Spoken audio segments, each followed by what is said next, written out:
નમસ્કાર, આપ જોઈ રહ્યા છો spark today news. Maa Bhagwati education and charitable trust દ્વારા ગંગા પૂજા 51 કળશ યાત્રાનું આયોજન કરવામાં આવ્યું।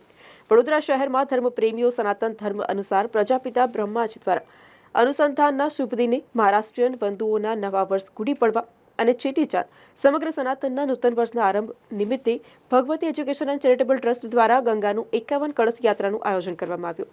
કાર્યક્રમ ગોરવા શ્રી મહાકાળી માતાજીના મંદિર પાસે આયોજન કરવામાં આવ્યું। આ દિવસે વિવિધ કાર્યક્રમોનું આયોજન કરવામાં આવશે। શોભાયાત્રા, ગુડી પૂજન, ગંગા પૂજન અને સાથે શ્રીફળ પણ હોમવામાં આવશે। ગંગા પૂજનમાં વોર્ડ નંબર 9ના યુવા કોર્પોરેટર શ્રીરંગ રાજેશ આયરે ઉપસ્થિત રહ્યા હતા અને દર્શનનો લાભ લીધો હતો। માં ભગવતી ચેરિટેબલ ટ્રસ્ટ તેમજ એજ્યુકેશન ટ્રસ્ટ દ્વારા આજના દિવસે ગંગા પૂજન તેમજ ગુડી પાડવાના પૂજનનું આજના દિવસે અહીંયા પૂજન રાખવામાં આવ્યું હતું। અહીંયાના અમારા જે મહારાજ છે ભગવતી મહારાજ, તેમના દ્વારા દર વખતની જેમ દર વખતે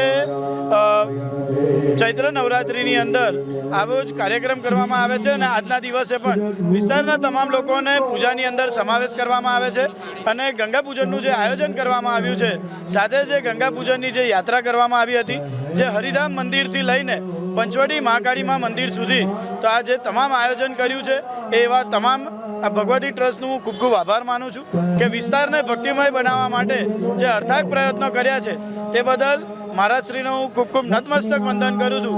સાથે તમામ જે સેવા આપતા તમામ કાર્યકર્તાઓનો પણ હું ખૂબ ખૂબ આભાર માનું છું। શહેરના રહેવાસી એવાશ્રી દરેક જનોને વંદે માતરમ। આજે મા Bhagwati education and charitable trust દ્વારા ગંગા પૂજનનું ભવ્ય આયોજન, જેમાં 51 કળશની યાત્રા સાથે રાખવામાં આવેલું છે।